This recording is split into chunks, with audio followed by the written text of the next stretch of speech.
Hope you're well. It's a little bit different than if you're used to Western chess, it's a little bit different, but I don't think it's too crazy hard to learn.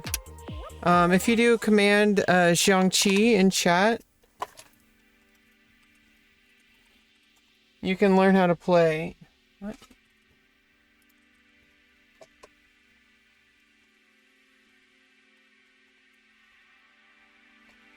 I think that's the command. Yeah, there we go.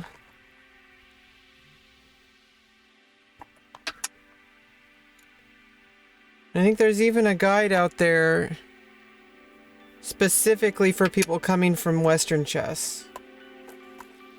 Have you ever played shogi? Yes. I love shogi. I'm not very good at these other games. I'm not even too good at Western chess. Okay. I also have a backup board. That's like I can fit it all in this thing. So, I mean, basically, you have a general or a king. Red goes first. You have the rook, which is the most powerful piece, or chariot or car. You have the horses, which can be blocked. So if the horse is right here, you go one and then one diagonally, one orthogonally, and then one diagonally. But if you have a piece in front of it, it's blocking it. You know, because horses are pretty big. If a cannon is or catapult, a cannon, if a cannon is blocking it, it's not going to be able to go past it.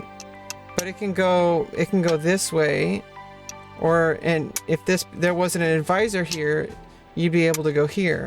So it moves just like a knight in chess. The only difference is that it can be blocked because it's a horse. It's not a knight. A knight would be able to figure it out, right? A knight would be able to figure out how to jump past pieces, but a horse on its own, it's just a horse. You know, it's gonna be pretty limited. And then you have elephants, which Jiang in XiangQi means elephant. And so literally it means elephant chess or elephant game. And basically the elephants, they're like the elephants in or like the alfil in Chaturanga, or yeah, in Chaturanga. And so basically it moves like a bishop, but only by 2 points diagonally. And it can never cross what's called the river. So there's a river here. And you can only go to the same exact points on the board. 2 points diagonally. And you can never cross the river. So this isn't possible. You can't capture across the river. You can't move across the river because you're a big old elephant.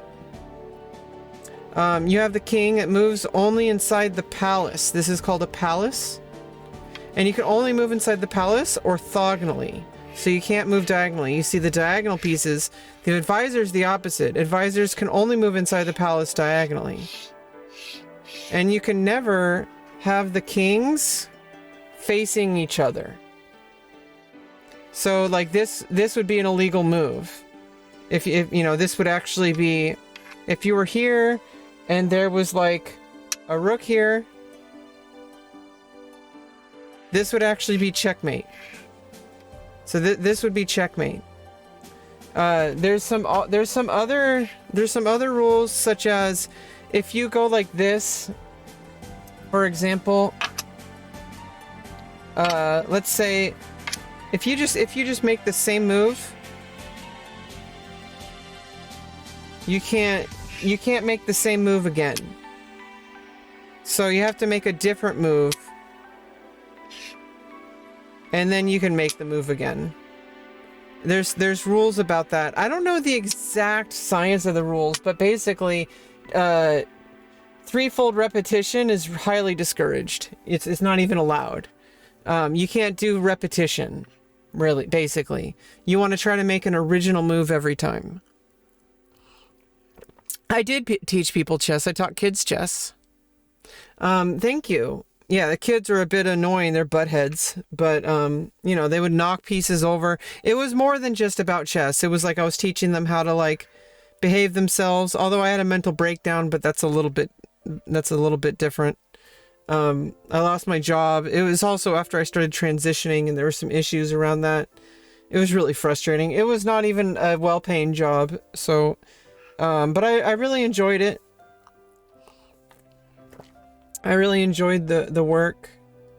I helped a lot of kids, and the teachers liked me at the schools.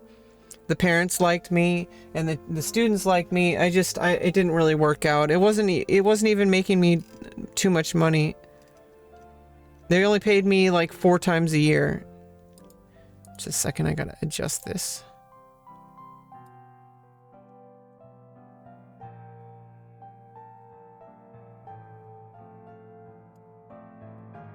Or let's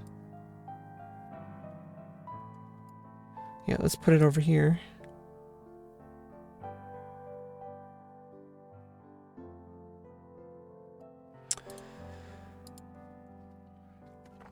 So basically, a draw is a loss for the person whose turn it is to move.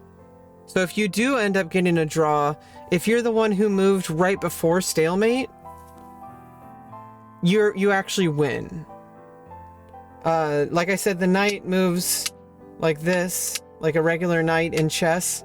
You move along the points, the intersection of the points, rather than the squares. And it's just the way the game works. Because you have this palace, and you could represent it in a Western board, but honestly, this is the best way to represent the game. You could also use Western pieces, but I think they look weird.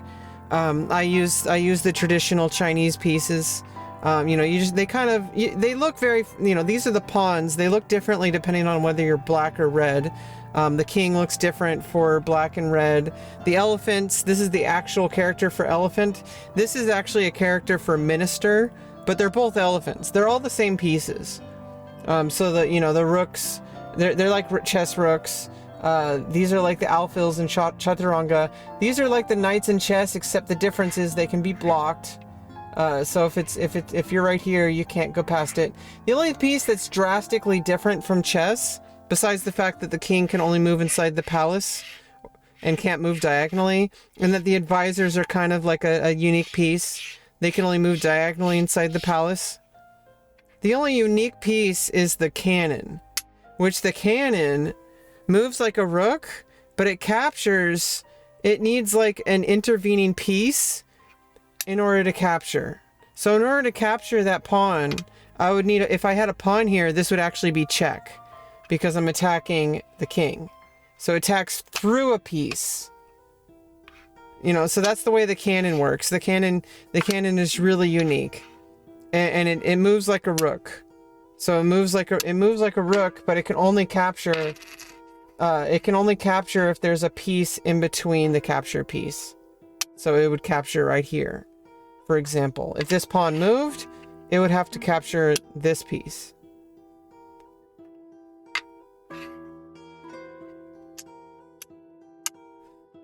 And that's pretty much it. It's a really straightforward game as far as the opening goes. You basically want to get your cannons out.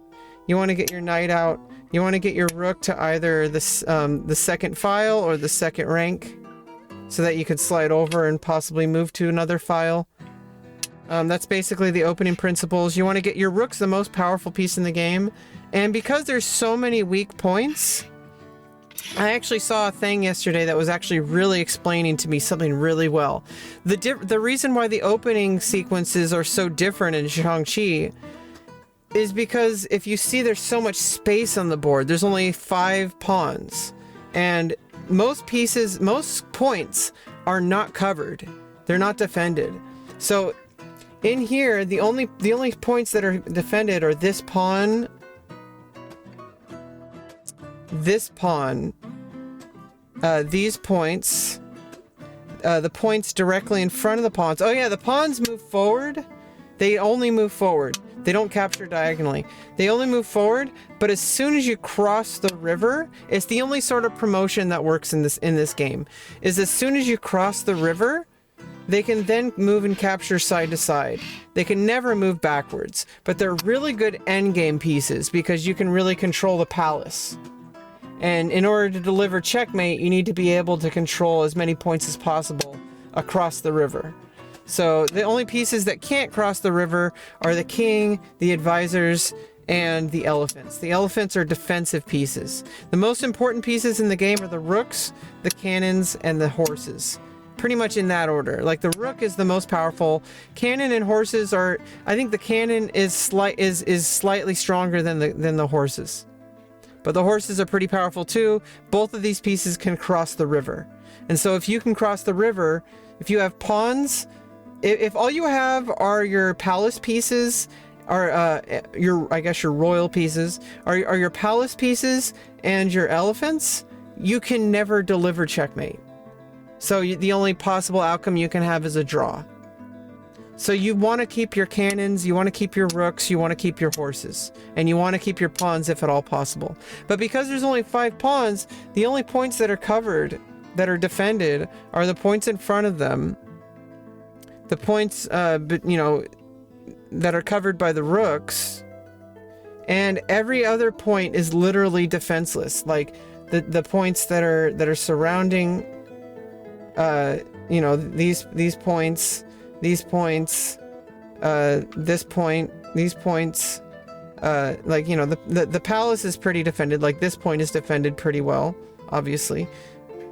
But, you know, like pretty much there's so much stuff undefended that you basically just want to kind of go, you know, you want to get your pieces developed and then maybe push this pawn to, like, because remember I told you is the knight can't, the horse can't move if there's a piece blocking it. So if you move it out of the way, now you have 2 additional points to go to.